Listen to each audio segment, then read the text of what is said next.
Hello all, welcome back to the channel and welcome to the course on group theory for IIT JEM and CSIR NET. So today we are going to discuss some problems and understand the new concept related Euler's theorem and phi function, right? So let us start the class.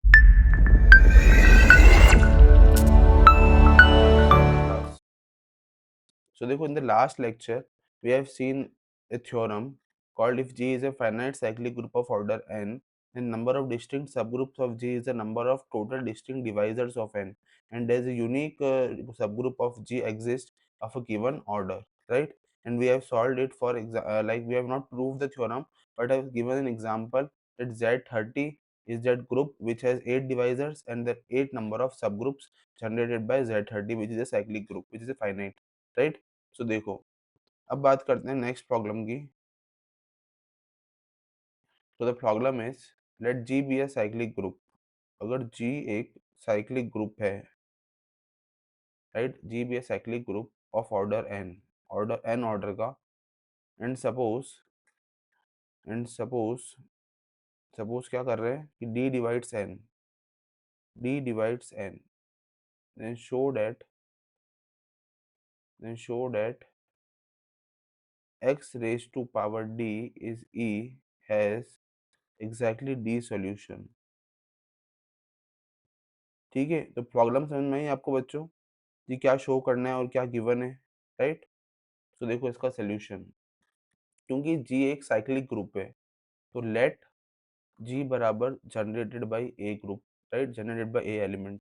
Then मुझे पता है कि पिछली वाली theorem से कि order of G बराबर order of A बराबर एन, राइट, ये पता है. अब मुझे पता है कि सिंस क्वेश्चन में गिवन है कि D divides N, D N को डिवाइड कर रहा है, तो अगर डी एन को डिवाइड कर रहा है तो there exist a unique subgroup H of G, unique subgroup H of G with order D. ठीक है ना, एक सबग्रुप एग्जिस्ट करेगा ऑर्डर डी के साथ, तभी तो, क्योंकि सबग्रुप का ऑर्डर ग्रुप के ऑर्डर को डिवाइड करता है, ये अपन ने थ्योरम पढ़ी है, राइट? सो इस वजह से सबग्रुप एग्जिस्ट करेगा. और लेट लेट एच बराबर बी, एच जो है वो बी के बराबर है, मतलब जनरेटेड बाय बी. ठीक है ना, H generated by B. Then मुझे पता है कि ऑर्डर ऑफ एच बराबर ऑर्डर ऑफ बी बराबर डी. ठीक है, तो देन मुझे पता है कि एच में एलिमेंट्स कैसे होंगे बच्चों, B square up to B D minus one and B D बराबर ई, राइट, इस तरह के एलिमेंट होंगे. ठीक है, अब देखो, अब अपन लगाएंगे प्रॉपर्टी. मुझे पता है कि बी आई जो है वो एस से बिलोंग कर रहा है, बी एनी एलिमेंट, ठीक है ना, बी आई कोई भी एलिमेंट एस से बिलोंग कर रहा है. देन मुझे पता है कि बी आई की पावर डी है ना, बराबर बी डी की पावर आई. कैसे, एक ही बात है, इसको ऐसे लिखो या ऐसे, विच इज ई. ठीक है ना, तो इससे क्या पता चल गया बच्चों कि thus we can say that every element of H is a solution. ठीक है ना, वो सोल्यूशन है किसका, यहाँ पे बी है, ठीक है ना, ये तो बी पावर डी, तो every element of H is a solution of X power D बराबर ई, which gives the distinct solution of G. ठीक है, which gives the distinct solution in G, distinct solution in G, right? अब ये तो हो गया distinct solution की बात, पर अब अपन अब क्या कहना चाह रहे हैं कि एग्जैक्टली डी सोल्यूशन है. तो अब वो एग्जैक्टली डी सोल्यूशन के लिए अपन क्या स्टेप प्रोसीड कर रहे हैं कि लेट नाउ, ठीक है, नाउ अपन लेट कर रहे हैं कि C belonging to G be any solution. ठीक है, B any solution of X power D बराबर ई. अगर सी एनी सॉल्यूशन है तो वो एक्स पावर डी बराबर ई को सेटिस्फाई करेगा. ठीक है, इसका मतलब सी पावर डी बराबर ई. ठीक है ना, तो इसका क्या मतलब हो गया कि order of C divides D, है ना. और अगर मैं ऑर्डर ऑफ सी को एम ले लेता हूँ, देन मुझे पता चल गया कि एम जो है वो डी को डिवाइड कर रहा है. ठीक है ना, which is equal to what, order of H, है ना, ऑर्डर ऑफ एच. तो इससे क्या पता चला बच्चों, अगेन एक सब ग्रुप के एग्जिस्ट करता है of the sub group H, मतलब एच का ग्रुप, सब ग्रुप में तो ग्रुप ही होता है, तो एच का सब ग्रुप के लिए के सब ग्रुप एग्जिस्ट करता है, right. Such that order of के बराबर एम, ठीक है ना। सिंस अब देखो के जो है वो यूनिक ऑर्डर का है, के यूनिक ऑर्डर का एलिमेंट है, ठीक है ना, ऑर्डर एम का। एंड सी जो जनरेटेड एलिमेंट है उसका ऑर्डर भी एम है, राइट। तो मैं बोल सकता हूँ कि के जो है वो सी से जनरेट हो रहा है, राइट। और जो सी बेसिकली जो जनरेटेड एलिमेंट सी है वो सबसेट है, कंप्लीट सबसेट है एच का, राइट। क्योंकि के जो है वो एच का सबसेट है क्योंकि सब ग्रुप है, right. So C belonging to H, उससे क्या पता पड़ा बच्चों कि जो सी है वो एच से बिलोंग कर रहा है, ठीक है। तो उससे क्या पता पड़ा कि that that is any solution, any solution any solution of X power D बराबर ई इज इन एच, ठीक है ना। कोई भी solution x x power D का एच में है, तो ये बहुत इंपॉर्टेंट चीज है, ठीक है ना। और इससे अपन क्या बोल रहे हैं कि hence there exist exactly D solution, exactly D solution exist कर रहे हैं, राइट। तो नाउ अपन ने थ्योरम के अंदर करा क्या बच्चों, एक बार फिर से रिकॉल करते हैं। देखो अपने पास क्या गिवन था कि जी एक साइक्लिक ग्रुप है ऑर्डर एन का, और एक suppose D divides N, D जो है वो एन को डिवाइड कर रहा है। तो show that X power D is equal to E has exactly D solution. तो सबसे पहले अपन ने क्या करा, लेट जी को ग्रुप लेट कर लिया जो कि जनरेटेड बाय ए है, ठीक है। देन मुझे पता है कि अगर जनरेटेड बाय ए है तो उसके जनरेटर का ऑर्डर और उसका ऑर्डर सेम होता है ग्रुप का, राइट। तो अपन ने इस वजह से जनरेटर का ऑर्डर और ग्रुप का ऑर्डर बराबर एन कर दिया। अब क्योंकि डी एन को डिवाइड कर रहा है तो अपन को पता है कि there exist a unique subgroup H of G such that जो विद ऑर्डर डी है ना, तभी तो वो ऑर्डर डी एन को डिवाइड कर रहा है क्योंकि order of a group divides the order of a सब ग्रुप, राइट। तो इस वजह से एच जो है सब ग्रुप लेट कर लिया, तो एच को लेट कर लिया, सपोज वो बी से जनरेट हो रहा है, ठीक है। तो ऑर्डर ऑफ एच बराबर डी, ठीक है ना।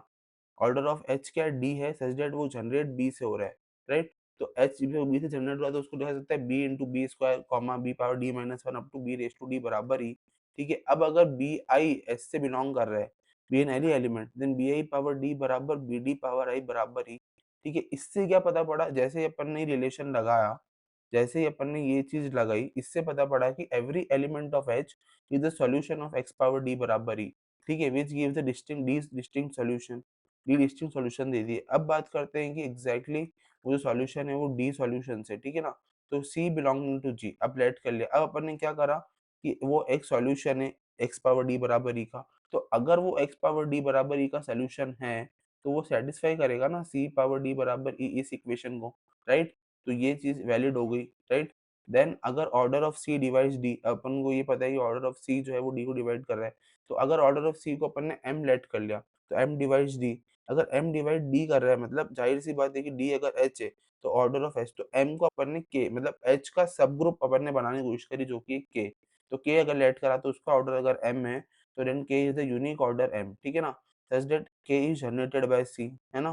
Then k is generated by c, अगर k जनरेट हो रहा है c से मोस्ट इंपॉर्टेंटली, तो मतलब k c जो जनरेटर ऑफ c जो एलिमेंट है वो बेसिकली h का सबसेट है, तो ये k जो है वो h का सबसेट है। तो अगर c बिलोंगिंग टू h है तो any solution exactly X power D has in H, मतलब any solution of X power D बराबर ई जो है वो एच में प्रेजेंट होगा, और अगर एच में प्रेजेंट होगा तो this is exactly D solution in it, right. So in this way we have prove the problem. Now let us move to the next theorem, right. So let us see. देखो theorem क्या कहती है, a group G,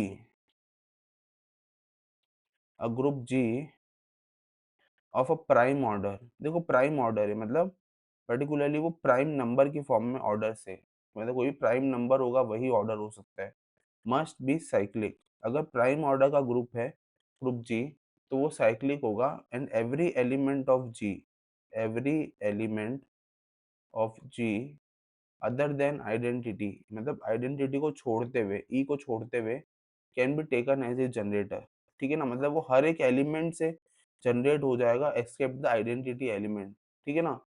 तो basically ये अपने को show करना है, राइट। सो देखो शो कैसे करेंगे बच्चों, ओके। सो देखो लेट, सबसे पहले लेट करके चलेंगे कि ऑर्डर ऑफ जी जो है वो पी है, such that P is a prime, है ना, प्राइम ऑर्डर का है। फिर अपने को इसको प्रूव करना है कि ये मस्ट भी साइक्लिक होना चाहिए, राइट।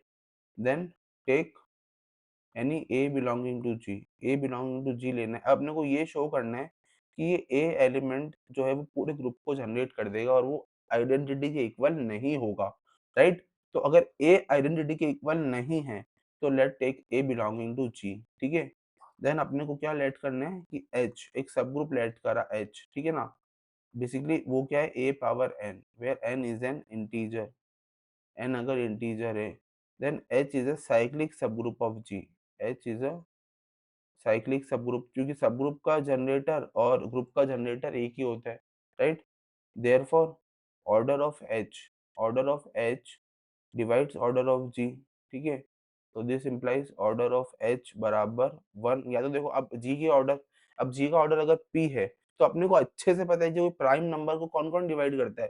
या तो 1 डिवाइड करता है प्राइम नंबर को, या तो खुद पी डिवाइड करता है प्राइम नंबर को, राइट? और कोई डिवाइड नहीं करता। अब मुझे अच्छे से पता है कि ऑर्डर ऑफ एच 1 तो हो नहीं सकता, क्योंकि मुझे अच्छे से पता है कि ए बिलॉन्गिंग टू एच है और A does not equal to E, तो ऑर्डर ऑफ एच 1 तो नहीं होगा। Thus we can easily see that order of H, देखो क्या लिखा है क्वेश्चन प्रॉब्लम क्या दी, G is identity and can be every element of G can be taken as a generator, तो मतलब थस ऑर्डर ऑफ जी बराबर P, तो ये तो हो गया cyclic order, cyclic group of prime order, है ना? प्राइम ऑर्डर, ठीक है? साइक्लिक ग्रुप, ठीक है? तो ऑर्डर पी बराबर हो गया then H, then this implies H बराबर जी, ठीक है ना? That is G is a cyclic group generated by A, ठीक है ना? वो जनरेटेड बाय ए हो गया where A is not the identity, ठीक है? और क्योंकि अपन ने ए को जनरेटर लिया है except identity, thus we can say that every element of G can act as a generator, ठीक है ना? ठीक है? सो अब ये तो हो गया एक थ्योरम, अपन ने इसका प्रूफ भी देख लिया, ठीक है? अब बात करते हैं इससे कॉरोलरी की। तो देखो कॉरोलरी बेसिकली होता क्या है? कॉरोलरी मतलब एक ऐसा रिजल्ट जो थ्योरम से डिड्यूस हुआ है, राइट? सो कॉरोलरी देखो, अ group of prime order, a group of prime order is abelian. देखो अबेलियन, अब अपने को क्या शो करना है बच्चों? अबेलियन प्रॉपर्टी शो करनी है प्राइम ऑर्डर के ग्रुप की। तो देखो अबेलियन प्रॉपर्टी शो करनी है मतलब अपने को कहना है कम्यूटेटिविटी, कम्यूटेटिविटी शो करनी है, राइट? तो ये कॉरोलरी है इसकी, है ना? तो ऑफ कोर्स प्राइम ऑर्डर, देखो प्राइम ऑर्डर का अबेलियन होगा तो अबेलियन कैसे होगा बच्चों? बस सिंपल प्रॉपर्टी लगा दो इसकी ग्रुप वाली और ये शो कर दो कि जो एलिमेंट है बेसिकली एच के अंदर जो जनरेटेड बाय ए है एलिमेंट, वो कम्यूटेटिविटी को फॉलो कर रहा है। सिंपल है, रिजल्ट अपन इजीली कर सकते हैं। प्राइम ऑर्डर का ग्रुप है, अगर देखो प्राइम ऑर्डर एबिलियन होगा, क्यों होगा? क्योंकि लेट्स सपोज कर लो रिवर्स में कि let the group be of non prime order, तो नॉन प्राइम ऑर्डर के ग्रुप में कम्यूटेटिविटी सेटिस्फाई होगी ही नहीं। तो इस वजह से इसकी कॉरोलरी क्या है कि प्राइम ऑर्डर का ग्रुप जो कि अपन ने ऑलरेडी जी लिया है, राइट? वो साइक्लिक है और साइक्लिक ग्रुप जो है वो अबेलियन होता है, राइट? तो इफ देखो एक है ना, एक थ्योरम आगे अपन जाके पढ़ेंगे कि if z of z center of the group is given and if and only if center of the group is then G is abelian, ये प्रॉपर्टी बहुत इंपॉर्टेंट है, राइट? तो ये प्रॉपर्टी अपन आगे जाके देखेंगे, पर फिलहाल के लिए ये समझो कि अगर प्राइम ऑर्डर का ग्रुप है तो then G is abelian, right? ठीक है? Now the next theorem, the theorem says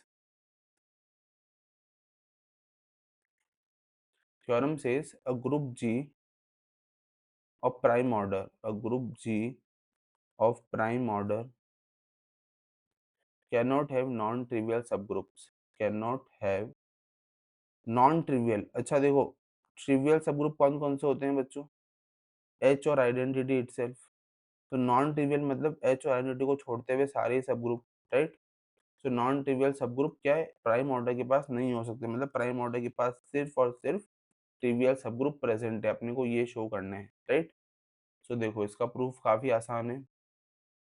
देखो इफ एच, अगर एच कोई भी सब ग्रुप है, एच कोई भी सब ग्रुप है जी का, देन मुझे अच्छे से पता है कि order of H divides order of G by the previous theorems, right? Then this is equal to P, ये प्राइम ऑर्डर का ग्रुप है, right? Prime, then order of H बराबर या तो 1 होगा या तो पी होगा, ठीक है? तो अगर 1 और पी होगा तो एच क्या क्या हो सकते हैं? सिंपली आइडेंटिटी या फिर एच बराबर जी, ये दो ही पॉसिबिलिटी है, राइट? तो इजीली प्रूफ हो गया कि प्राइम ऑर्डर का group can not have non trivial सब ग्रुप, मतलब it must have only trivial सब groups, right? Now the next theorem,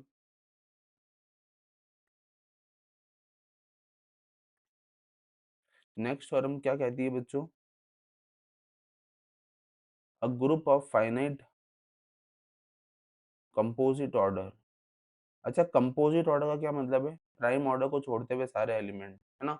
order मतलब सारे नंबर्स वो कंपोजिट होते हैं, राइट? तो composite order has at least one non trivial सब ग्रुप। तो देखो इसमें अपन क्या करेंगे, कॉन्ट्राडिक्शन और ये प्रॉपर्टी लगा के सॉल्व करेंगे कि there exist at least one non trivial सब ग्रुप, राइट? तो देखो इसका सोल्यूशन, थ्योरम का proof, let order of G, G क्या फाइनाइट कंपोजिट ऑर्डर है, ठीक है ना?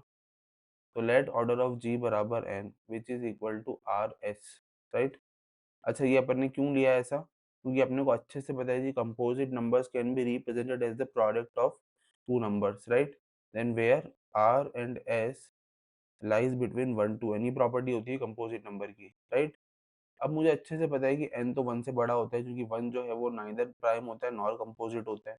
Then there exist e does not equal to a belonging to g, then consider a power r, a power r consider करा, right? Then case first, composite order है ना, तो order तो क्या होता है वही, a पावर r बराबर e, ठीक है, case first. Then order of a is less than r, let order of a is k। तो मतलब उसका क्या मतलब है कि k 1 से, तो ऑफकोर्स k 1 से तो बड़ा होगा पर r से छोटा होगा, और r n से छोटा है। क्यों ऐसा क्यों बोल पा रहा हूँ? क्योंकि k 1 से बड़ा है और a जो है वो e के बराबर नहीं है, ठीक है? तो ये तो हो गया। लेट, नाउ लेट करा कि h बराबर क्या है, generated by a, then a cube a power k बराबर e, ठीक है? h बराबर e है। देन मुझे पता है कि h एक नॉन एम्प्टी फाइनाइट सबसेट है। Then h is non empty finite subset, non empty finite subset of g, और ये क्लोजर प्रॉपर्टी को सेटिस्फाई करता है अंडर मल्टीप्लिकेशन, राइट? तो इससे क्या पता पड़ता है कि अगर H नॉन एम्प्टी सबसेट है और H अगर क्लोज्ड है, तो अपन ने थ्योरम पढ़ी थी सब ग्रुप के अंदर कि अगर H is closed under multiplication and H is the non empty subset, then H is a सब ग्रुप। H जो है वो सब ग्रुप होता है G का, और मुझे अच्छे से पता है कि ऑर्डर ऑफ H जो है वो K है, विच इज लेस देन N। तो अगर K लेस देन N का ऑर्डर है, मतलब अपन ने प्रूफ कर दिया कि जो रिजल्ट है, बेसिकली रिजल्ट क्या था कि has at least one non trivial सब ग्रुप, वो ट्रू है। क्योंकि है ना, के ऐसा एक ऑर्डर का एलिमेंट प्रेजेंट है जिसका ऑर्डर के है और वो नॉन ट्रिवियल सबग्रुप के बराबर है, राइट? तो अपन ने ये चीज शो कर दी। अब नाउ केस टू, देखो केस टू क्या बनेगा कि A power R doesn't equal to E. अगर ए पावर आर ई के बराबर नहीं है, तो मुझे पता है कि A power are power S बराबर ए पावर आर एस बराबर ए पावर एन, तो बराबर A power order of G, right, which is E, ठीक है? तो ये ई के बराबर होगा, राइट? देन मुझे अच्छे से पता है कि order of A power R, ये वाली वैल्यू एस से तो छोटी है, तो let order of A power R, order of A power R is T, ठीक है? तो मुझे पता है कि टी 1 से तो बड़ा होगा और एस से छोटा होगा, राइट? और which is less than N, है ना? अब सपोज करो मैंने के ले लिया, के एक सब ग्रुप मुझे ले लिया और मैंने लिख दिया कि A power R, A power 2r up to A power T R बराबर ई, राइट? तो then K is again non empty subset और क्लोज्ड है, right? Again non empty subset और closed under multiplication, therefore is a सब group of G, ठीक है? और इसका इसका बेसिकली क्या है, जो ऑर्डर है वो लेस देन n है। तो अगर लेस देन n है तो it may also have a सब group, the required sub group we have found out, that is K, and which is a non trivial सब group similar to the pattern which have proved in case 1। तो basically दो case बन रहे थे। एक case क्या बन रहा था कि a पावर r e के बराबर होगा और a पावर r e के बराबर नहीं होगा। दोनों ही केसेस के अंदर अपन ने ये फाइंड किया कि देयर एग्जिस्ट अ सब group other than the trivial सब group, that is a non trivial सब ग्रुप एटलीस्ट वन। एक से ज़्यादा भी हो सकते हैं, बट डिपेंडिंग अपॉन सिचुएशन, पर 1 तो होगा ही होगा, एक सब ग्रुप तो प्रेजेंट नॉन ट्रिवियल होगा ही होगा, right? Then the next part and the next theorem. So next theorem is if G is group having a non trivial सब ग्रुप्स। देखो क्या थ्योरम क्या कह रही है कि if G is a group, G एक ग्रुप है हैविंग नो नॉन ट्रिवियल सब ग्रुप्स, नो नॉन ट्रिवियल सब ग्रुप्स, ठीक है? Then G must have a finite, G must be finite, अगर उसके पास कोई भी ट्रिवियल नॉन ट्रिवियल सब ग्रुप नहीं है, मतलब ओनली ट्रिवियल सब ग्रुप है, then it is a finite having prime order. तो देखो ये रिजल्ट कहीं ना कहीं सुना सुना नहीं लग रहा है जो अपन ने प्रूफ करा था ऊपर, पर देखो उससे थोड़ा सा अलग है रिजल्ट। अब रिजल्ट अपने को रिवर्स में दे रखा है पर थोड़ा सा अलग है, तो देखते हैं इसका प्रूफ कैसे होगा, राइट। सो देखो, सपोज कर लो, देखो दो ही केस बन सकते हैं।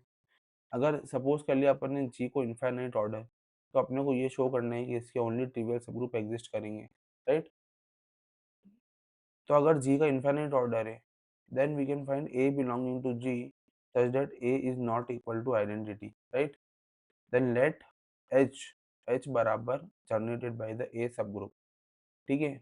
तो मुझे पता है कि एच जो है वो साइक्लिक सब ग्रुप होगा, राइट, ठीक है, जी का। और एच जो है वो नॉट इक्वल टू ई होगा, राइट।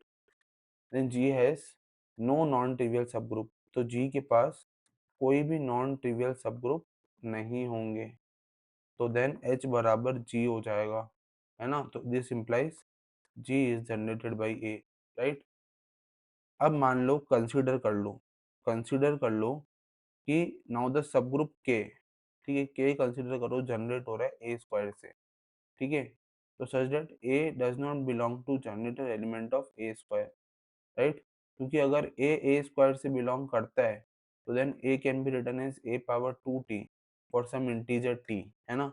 और मुझे अच्छे से पता है कि 2t-1, 2t-1, a power 2t-1 is e, this implies order of a is less than 2t-1, ठीक है। तो इसका मतलब वो ऑर्डर ऑफ ए फाइनाइट है, जो कि ट्रू ऑफ कोर्स नहीं है। तो अपन क्या कमेंट कर रहे हैं बच्चों, कि अगर के ए स्क्वायर से जनरेट हो रहा है और अगर A does not belong to A square, ऐसा क्यों? अगर A belong to A square होता है एलिमेंट, है ना, तो उससे क्या पता पड़ता है कि ए पावर 2t बराबर ई फॉर सम टी, है ना। तो 2t-1 बराबर ई, तो ऑर्डर ऑफ ए फाइनाइट आ जाता है, जबकि ऐसा नहीं है, ऑर्डर ऑफ ए तो इनफाइनाइट है, ठीक है। ठीक है, और अगेन अगर अपन ऐसा भी लेके चलते हैं कि A square but not equal to E, अगर ऐसा है, तो देन अगर नॉन ट्रिवियल सब ग्रुप लेके चलते हैं, देन मुझे पता है कि ए स्क्वायर बराबर ई। अगेन इसका क्या मतलब है कि ऑर्डर ऑफ ए तो फाइनाइट है, लेस देन 2, जबकि ऐसा नहीं है। तो thus order of A square is a non trivial सब ग्रुप ऑफ जी, है ना। जैसा हो जाता है, पर नॉन ट्रिवियल तो नहीं है, विच इज नॉट पॉसिबल, ठीक है। तो order of G can not be infinite. तो समझ में आया, तो order of G is finite and it can not be composite, ठीक है। तो इट मस्ट बी प्राइम, ठीक है ना, वो प्राइम ही होगा, कंपोजिट नहीं होगा, by the previous theorem, right. Then we can easily see then we have prove the result, right, simple.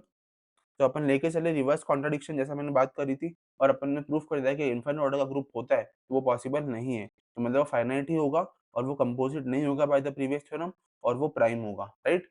तो ये कुछ इंपॉर्टेंट पॉइंट्स थे जो अपन ने यूज करते हुए थ्योरम को प्रूफ कर दिया, right. Now the next theorem.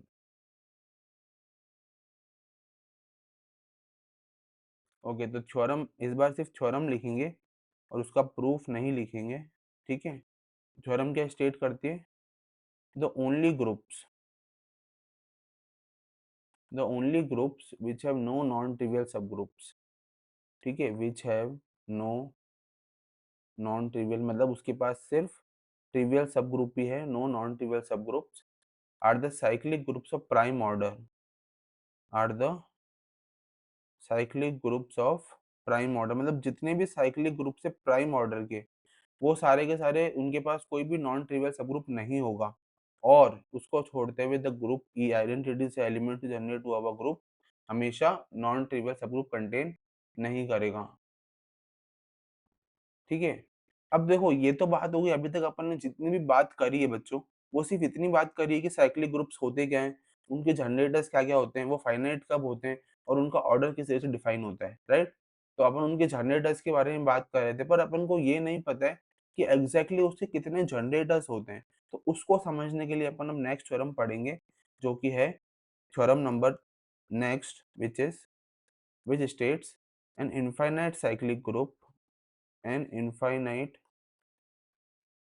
Cyclic group has precisely to generators, मतलब अगर साइक्लिक ग्रुप इनफाइनाइट है, तो उसके सिर्फ दो जनरेटर होंगे, राइट। तो इसका ये थ्योरम है, अपन इसको स्टेट कर सकते हैं। इसका प्रूफ काफ़ी बड़ा है तो अपन प्रूफ पे नहीं जाएँगे ऑफ कोर्स, राइट? तो जो थ्योरम है, राइट? सो बेसिकली मैं एक चीज़ क्लियर कर देता हूँ यहाँ पे कि जनरेटर्स कौन-कौन से होंगे, ए और ए इनवर्स, ये 2 ही पॉसिबल जनरेटर्स होंगे जी के, राइट? इसका प्रूफ काफ़ी आसान है, देखो मैं आइडिया देता हूँ आपको थोड़ा-सा कि अपन एक लेट करके चलेंगे कि जो ए है वो जनरेटर है, राइट? देन अपन एक और जनरेटर लेट करके चलेंगे कि भाई अगर ए जनरेटर है तो ए इनवर्स भी जनरेटर होगा, राइट? अगर बी कोई दूसरा जनरेटर है और वो ए पावर एन के फॉर्म में लिखा जा सकता है, then it can be seen as कि ऑर्डर ऑफ ए बराबर इनफाइनाइट हो जाता है, अगर वो होल्ड करेगा जब और जब उसको फाइनाइट वैल्यूज़ मिलेगी। तो इसी मदद से अपन बोल सकते हैं कि भाई ए और ए इनवर्स ही उसके जनरेटर्स हैं, राइट? अब देखो ये तो बात हो गई कि जनरेटर्स 2 होंगे। अब एग्ज़ैक्टली कोई भी साइक्लिक ग्रुप है जो फाइनाइट है या इनफाइनाइट है, उसके जनरेटर्स निकालने का तरीका क्या है, राइट? ठीक है ना? तो सो बेसिकली कितने जनरेटर्स होंगे फाइनाइट साइक्लिक ग्रुप के? अभी तक अपन ने ये तो डिफाइन कर दिया थ्योरम से कि भाई इनफाइनाइट साइक्लिक ग्रुप अगर है, तो उसके 2 ही जनरेटर्स है प्रिसाइज़ली। पर अगर फाइनाइट साइक्लिक ग्रुप है, तो उससे कितने जनरेटर्स होंगे? तो इसको समझने से पहले अपने को एक टर्म समझनी पड़ेगी, जिसको कहते हैं ऑयलर्स फाई फंक्शन या फिर ऑयलर्स टोशंट फंक्शन, राइट? सो देखो, ऑयलर्स फाई फंक्शन या ऑयलर्स टोशंट टोशंट फंक्शन, राइट? सो इसके लिए क्या है, देखो अब फाई इसको ऐसे डिनोट करते हैं फाई से, ठीक है? फाई और फाई की वैल्यू होती है फाई ऑफ एन, तो फाई ऑफ 1 1 होता है, राइट? ठीक है? फॉर एन ग्रेटर देन 1, ठीक है?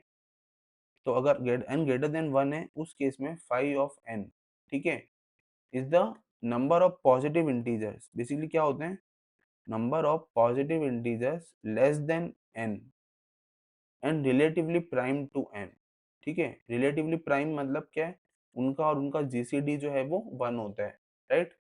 जैसे मैं एग्जांपल देता हूँ, 5 ऑफ 6, 5 ऑफ 6 कितना होगा, 2।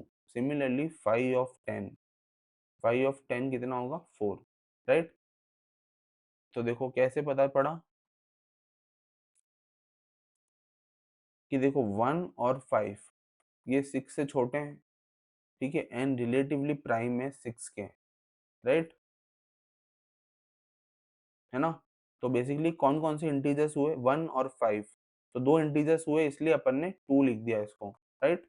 और सिमिलरली 5 ऑफ 10 ये 4 होगा, क्यों? ऐसे 4 इंटीजर्स होंगे जो 10 से छोटे होंगे और रिलेटिवली प्राइम होंगे 10 के, मतलब उनका और 10 का जीसीडी 1 होगा, राइट? इस तरीके से, राइट? सो वो कौन-कौन से होंगे? देखो 1, 3, 7 और 9 इस तरीके से, ठीक है? सो ऑब्वियसली मैं बोल सकता हूँ कि 5 ऑफ p जो होता है वो p माइनस 1 होता है अगर p प्राइम है तो। अगर p प्राइम है तो उस केस में 5 ऑफ p बराबर p माइनस 1 होगा, ठीक है? ओके? सो देखो इस चीज को लेते हुए 2 रिजल्ट निकलते हैं बेसिकली, और वो 2 रिजल्ट क्या है बच्चों, कि अगर p1, p2, pn are distinct prime factors, ये डिस्टिंक्ट प्राइम फैक्टर्स हैं, ठीक है? ये डिस्टिंक्ट प्राइम फैक्टर्स है ऑफ n के ग्रेटर देन 1, देन मुझे पता है कि फाई एन की वैल्यू क्या होती है बच्चों, n into 1 minus 1 upon P one into 1 minus 1 upon P two and so on 1 minus 1 upon P के, राइट? इस तरीके से होती है, ठीक है? और अगर m और n को प्राइम है, ठीक है ना, को प्राइम मतलब वो रिलेटिवली प्राइम, ठीक है, then phi of M N, ठीक है, फाइव ऑफ एम एन बराबर phi of M and phi of N, right? Then m और n ग्रेटर देन 1, ठीक है? तो अपन ने फाइव ऑफ n को समझा, ऑयलर टोशन फंक्शन को समझा, राइट? या फिर ऑयलर्स फाइव फंक्शन एक ही बात है, राइट? अब अपन एक थ्योरम करेंगे जो इसको रिलेट करती है, राइट?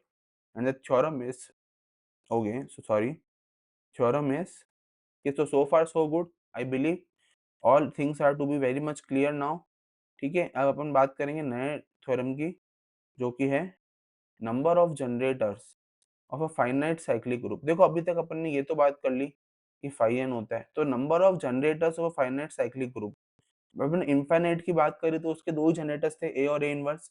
अब हम फाइनाइट साइक्लिक ग्रुप की बात करेंगे तो बेसिकली उससे कितने जनरेटर्स होते हैं, of order N, finite cyclic group of order n is phi n, ठीक है ना। तो phi n number of generators होते हैं किसी भी finite cyclic group of order n के। तो ठीक है, तो इसका प्रूफ देखो बच्चों, ठीक है, इसका प्रूफ देखो। लेट g बराबर the group cyclic group generated by a, ठीक है, B a cyclic group of order n का साइक्लिक ग्रुप है। देन मुझे पता है कि ऑर्डर ऑफ ए बराबर ऑर्डर ऑफ जी बराबर n, ठीक है, ठीक है, ऑर्डर ऑफ ए बराबर ऑर्डर ऑफ जी बराबर n, ठीक है। क्यों? क्योंकि ये n का ऑर्डर का साइक्लिक ग्रुप है, right. Then we claim a power m is generator of g। a power m जो है वो g का जनरेटर है। इफ एंड ओनली इफ, अगर a पावर m g का जनरेटर कब होगा? जब gcd 1 होगा, मतलब gcd बोलो या फिर को प्राइम मतलब एचसीएफ बोलो, राइट, एक ही बात है।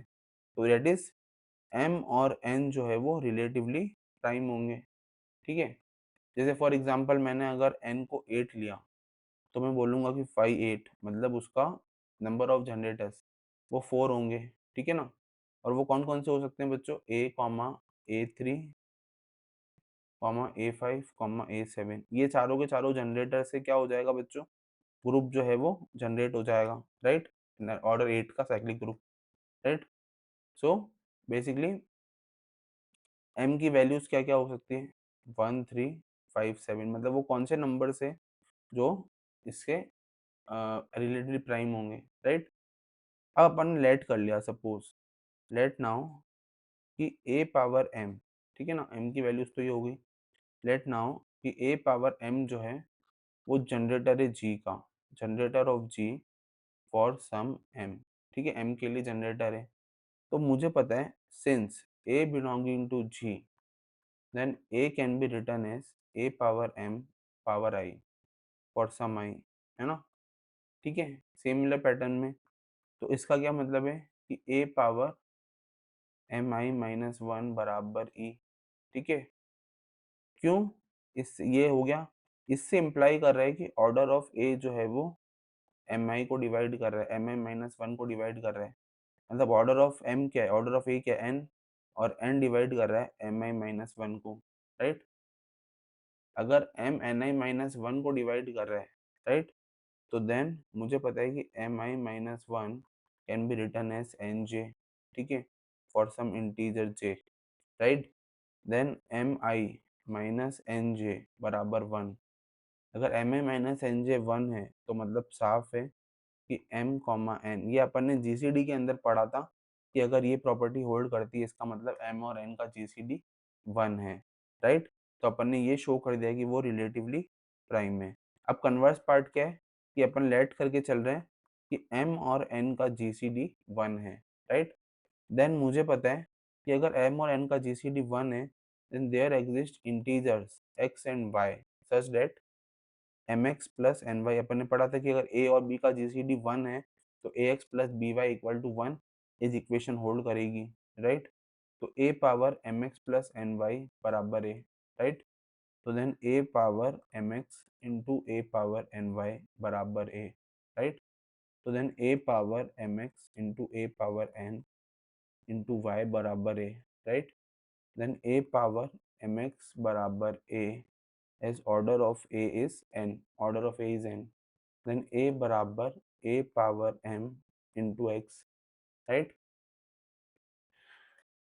तो अगर एवरी एलिमेंट ऑफ जी, देखो मैं क्या कमेंट कर रहा हूँ अब कि every element of G is a power of A, ठीक है ना, हर एक एलिमेंट जी का पावर ऑफ ए की फॉर्म में लिखा जा सकता है। And A itself is a power of A M, ठीक है ना। तो we find A M generates A, right. तो मतलब अपन ने शो कर दिया कि जो ए पावर एम है वो जी को जनरेट कर रही है, right, which proves our result. So basically proof इतना इंपॉर्टेंट नहीं है जितना ये समझना इंपॉर्टेंट है कि अगर अपने को डायरेक्ट नंबर ऑफ जनरेटर्स निकालने हैं अब फाइनाइट साइक्लिक ग्रुप, तो वो हमेशा फाइव एन के बराबर होंगे, राइट। तो फाइव एन बेसिकली क्या था? The number of positive integers less than N and A which is less than N and relatively prime to N. अगर ये अपने को कंसेप्ट पता है तो अपन इजीली फाइनाइट साइक्लिक ग्रुप के नंबर ऑफ जनरेटर्स निकाल सकते हैं, राइट। ओके, सो नाउ तो अगर एक कमेंट पास करना चाहेंगे यहाँ पे अपन इम्पोर्टेंटली कि अगर ए जनरेटर है finite cyclic group order G का ऑफ ऑर्डर एन, ठीक है, then other generators of the G type are A power m, ठीक है ना, which is where m and n are coprime, ठीक है ना, तो ये बहुत इंपॉर्टेंट है, right. Then we were proving the Euler's theorem. So we will be doing the Euler's theorem in the next lecture and Fermat theorem in the next lecture, right? They are the most important theorems.